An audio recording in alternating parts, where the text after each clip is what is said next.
Shalom, Izzy here with Holy Language Institute at holylanguage.com. The Gospels have what at first glance appears to be a contradiction. Maybe you've heard about this. If you celebrate Passover or you hang out with people who do, this is probably a question that has come up for you. The Jewish people were celebrating Passover on the beginning of the 15th of Nisan, like the whole nation of Israel was. And that's how the Jewish people still do it today. Yeshua and his guys did their Seder a day early. What was going on there? And then there are some other problems too. Thankfully, there are answers to those problems when we study Jewish law from that time, and I want to look at that with you. So, firstly, here's the problem.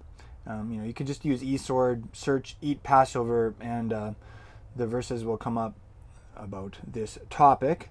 Okay, now, obviously, Yeshua believed that he was eating the Passover with his disciples. Here's an example. Luke chapter 22, verse 15. He said to them, "I've earnestly desired to eat this Passover with you before I suffer." Sorry. He had supper, then he suffered. Two different words though. Unless the supper is really bad, then it is a bit of a cause of suffering for you maybe. I know that was definitely true of me when it came to having to eat peas when I was a kid. Ugh. Anyways, very clearly, Yeshua's disciples also believed that they were eating the Passover with him. They asked, "Where do you want us to prepare for you to eat the Passover?" So Yeshua and his guys believed that they were eating the Passover. I think that's pretty clear. Now, here's the problem. Okay, this is when they did this was the beginning of the 14th of Nisan. Now, if you're familiar with how Jewish days work, the Jewish day starts with the night and then ends with the day. So, for instance, Saturday is the 7th day of the week on the Jewish calendar.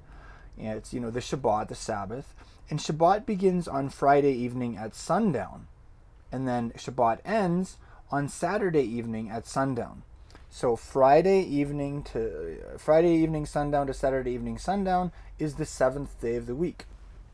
Similarly, Yom Rishon, the first day of the week on the Jewish calendar, begins Saturday evening at sundown, which actually explains something in the book of Acts. Remember in the book of Acts, it says that the believers were gathered on the first day of the week, and then Paul preached all night long, and this one guy was sitting in the window, and he got so tired he fell asleep and just fell out the window. Think about that for a sec. Were they meeting on Sunday morning? No, they were meeting on Saturday night, because Sunday was like a regular work day in the ancient world, and the first day of the week began on Saturday evening. So that's a little peek right there, actually, into the early practice of the church. Early Christian culture was they would get together on Saturday evening. Honestly, I wish churches would still do that today. For those of us who are not morning people, Sunday morning is not a fun time to go to church. I would much rather go to a get together on Saturday evening. You know what I mean? Might be a better time to invite some of your friends too. Some people like to go out on Saturday evening and do stuff. Anyways, that's a bit of a side note. But you get the big idea. The big idea is that in the Jewish way of reckoning time, the day begins the evening before. So the 14th of Nisan began, the evening before. And then similarly, the 15th of Nisan began the evening before. So Yeshua and his guys eat this Seder thing, at the beginning of the 14th. And then the rest of the Jewish people eat at the beginning of the 15th. And we actually see that in the Gospel of John also. So it says they led Jesus from Caiaphas into the praetorium. The Jewish religious leaders themselves didn't enter into the praetorium so that they wouldn't be defiled. They wouldn't be made ceremonial unclean, but might eat the Passover. So very clearly it says right there, where this is the beginning, the morning of the 14th, and these guys don't want to become unclean because they're going to be eating the Passover that night, versus Jesus and his guys eating it the night before. Right. So you can see the tension there. There's this question of what was going on? Were they really eating the Passover? Why were they doing it a night early? This question is further exacerbated when you read Jewish law. Let me show you an example. So this is the Mishnah. The Mishnah was all of the original interpretations of the Torah that were originally memorized and communicated orally, from one generation of teachers and to the next generation of students. And really, this was the legal code of the nation of Israel. This was civil law for the Jewish people 2,000 years ago in the land of Israel. And the Mishnah was necessary. The Torah itself, it's like a very basic legal framework, but then you need to interpret it. You need to define terms. You need to fill it in, really. And that's what the Mishnah is. It was some of the Mishnah was developed before the time of Yeshua. Some of it was around in his time, and then some of it was developed after his time, until the late 100s when it was written down. So that's like a quick explanation of the Mishnah. The Mishnah is like commentary, early Jewish commentary on the Torah, and it's extremely valuable from a historical perspective because it helps us to understand how the Jewish people kept the Torah 2,000 years ago, and how it was done. Therefore, in the time of Yeshua, and in all probability, how he and his disciples did it also. And here's an example for you that is actually, at first glance, a little bit troubling. It's talking about the Passover sacrifice and when it's invalid. And this is from Tractate Pesachim. So this is the tractate about Passover offerings. If one slaughtered it before midday, it's invalid, because Scripture says between the evenings. So if anybody who slaughtered their Passover sacrifice before lunchtime, roughly, on the 14th of Nisan, that wouldn't have been viewed as a valid offering. So the problem is that Yeshua and his guys were eating their Passover the night before. But according to Jewish law, that would have been invalid. So what is going on here? You can see the tension. Now, thankfully, there is a resolution. Some people, they just take a precursory look at the Gospels and they're like, oh, there's a contradiction. These guys obviously were out to lunch and didn't know what they were talking about. Or, they were making stuff up or something like that. But I would encourage you to slow down a little bit. Firstly, the four Gospels were written by people. They were the accounts of people who claimed to be eyewitnesses of events that they claimed were historically accurate, and they were very broadly accepted by the early church, the early Yeshua movement. And when you actually look at the Gospels, there is great internal consistency. And so before you just jump to conclusions and kind of draw a negative assumption, I would encourage you to stop and actually read the historical context of the Gospels, which is a Jewish context. And this is a little example for you, again, from the Mishnah. I'll give you a little summary. In addition to the regular Passover sacrifice, there was a secondary Passover sacrifices that was referred to as the Hog Egah. And I'm going to show you a couple excerpts from the Mishnah that describe this, but first I'm just going to give you a summary. The Hog Egah was a voluntary festival offering. It was made on the 14th and may have actually been sacrificed the evening before. The Hog Egah was also simply called the Passover. Now, this word Hog Egah, you may actually be familiar with the related word. The Hebrew word for the feasts of the Lord, the festivals, it's a Chag. A Chag is a festival. And it comes from the verb Chagag, which is a really fun word. It means to do this. Woo, woo, woo. It means to spin around in circles. So Chagag means to spin around. And it has the idea of you're celebrating. You're just being really happy and having fun. Kids are really good at this. Once you get a little bit older, you you don't spin around so much when you get really excited, unless maybe you're doing some kind of a dance. And yeah, it can have the sense of dancing too, for sure. All right, so basically a festival is a time to spin around. It's a time to whirl around with joy and dance in circles and stuff like that. That's the word Chag, right? In the Jewish world, we celebrate the feasts of the Lord, of course. And on a festival, we usually greet each other with the phrase Chag Sameach. So what's a Chag? A festival, and then what's Sameach? Sameach means happy festival, or happy holidays, kind of, I like to, on festivals, I like to give my friends a big hug, and I like to say Hug Sameach. Get it? Give them a big hug and say Hug Sameach instead of Chag Sameach. All right, so that's a little bit of the background of this word, Hog Egah.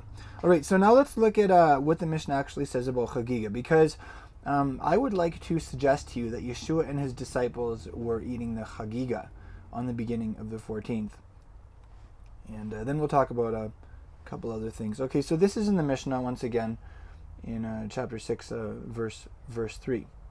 Okay, this is the first mention of the Hog Egah. When may one also bring the festival offering, that's the Hog Egah, with him? Right, so this is the first time it's mentioned. In the notes, it just says the festival offering of the pilgrims to the temple on the festivals. It also mentions that the Hog Egah is a shlamim. So, there are several classes of offerings, and this specific offering belongs to the peace offering class. All right, so that's the first thing I wanted to just point out to you, that it's mentioned in the Mishnah. It goes on to say when it's offered on a weekday, and then it goes on to say, but when it's offered on the Sabbath, they must not bring with it a festival offering, right? So they're saying, it's saying you can't offer the Hog Egah on Shabbat, on Saturday, which means it's not a mandatory offering in the Torah, because if it was mandatory, then even if it was Shabbat, you would do it. Just like circumcision is mandatory for Jewish sons on the 8th day, and so you have in the Torah, like, you have positive commandments, do this stuff, and you have negative commandments, don't do that stuff. So if you have like a conflict between a positive and a negative commandment, God is like, circumcise your son on the 8th day, but then he is also like, don't work on Shabbat, then the positive commandment takes precedence over the negative commandment. And this would be an example. So in the Mishnah, as you can see here, a festival offering, it was viewed as a voluntary offering, so you wouldn't bring it on Shabbat. And there was actually great debate about this amongst the Jewish sages. Some said, what is this? Of course it's a mandatory offering. Others said, no, this one it's a optional offering. And let's look at the next Mishnah, and then we'll talk a little bit more about that. All right, it goes on to say the Hog Egah, it used to come from the sheep or from the oxen or from the lambs or from the goats, whether males or females. And here's the key phrase, may be eaten during 2 days and 1 night. So that's what Jewish law says. It goes on in the footnotes, it just explains on the 14th, the night following, and the 15th. Right? So get that. Now this is what the sages actually arrived at. There are 2 Hog Egahs. So, the one Hog Egah is the mandatory offering that's prescribed in the Torah, and that is to be offered on the 15th of the month. Then there's also this voluntary Hog Egah, which is like a peace offering, and you can do that on the 14th if you want. So, that's and there was great debate about this. In the Gemara, which is the commentary on the Mishnah that we're looking at here, there's several pages of debate about whether the Hog Egah is mandatory or optional, whether it's only to be eaten on the 15th or if it can also be eaten on the 14th, and also when it when the Hog Egah can be slaughtered. One of the big questions was, can the Hog Egah be slaughtered right before the 14th begins? And there are a couple pages of debate dedicated to that question. So this is very important. Because it helps us to understand. It gives us the Jewish context of the Gospels, and it helps us to understand like what in the world Yeshua and his disciples were doing. Right, now here's another very key thing to know. This is in, if I'm not mistaken, chapter 10, verse 6, somewhere on there, in Tractate Pesachim. It's this prayer that that could be prayed for Pesach, and it mentions the Passover offerings in the plural, and the Hebrew there is ha Pesachim. And it's explained in the commentary that when it talks about the Passover offerings in the plural, it's referring to the actual Passover sacrifice, and then it's also referring to the Hog Egah, the festival sacrifice. So this is very important to note. In Jewish terminology, the real Passover sacrifice was referred to as the Passover, and the festival offering was also referred to as the Passover. Okay, so them's the facts. A little bit of so that those are a couple of source texts for you from some from the basically the earliest Jewish law written down, and this is very widely accepted among scholars and of course in the Jewish world as a very valid source of historical information. Right. So let's sum that up again. There was this Hog Egah, the festival offering, which was voluntary. It was made on the 14th. And may have been sacrificed the evening before. And it was also called the Passover. So having said all that, look at these verses again and see if maybe they don't actually make sense and maybe there isn't actually a contradiction. Let's use this one as an example. Mark chapter 14, verse 12, on the first day of unleavened bread, when the Passover lamb was being sacrificed. So what is it referring to? The Hog Egah. right before the 14th began. His disciples said to him, "Where do you want us to go and prepare for you to eat the Passover?" So what would that have been? That would have been the Hog Egah. That would be my proposition to you. It makes sense, and then it makes sense why the Jewish religious leadership, they didn't want to become tamei, like ceremonial unclean, because they were going to eat the Passover that night. So Yeshua and his disciples, in all probability, ate the Hog Egah on the beginning of the 14th, which was entirely legitimate, and it was definitely in keeping with Jewish tradition, and then the rest of the nation ate the Passover the night following. So hopefully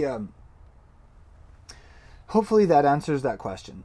Hopefully that resolves that tension that you may have felt hearing people talk about that, and maybe erase some questions for you about what was really going on there. Are the gospel accounts historically accurate? Are they consistent with each other?